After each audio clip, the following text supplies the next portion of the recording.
не идут дожди.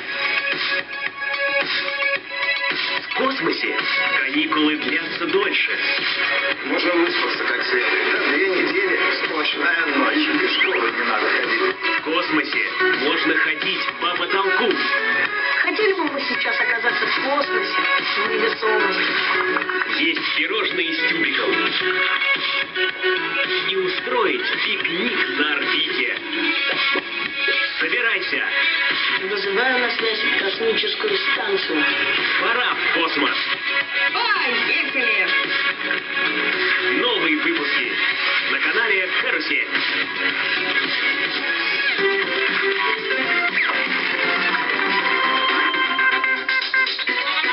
Там, где чистая река, Сельские хлопоты. там, где светом и теплом все знают.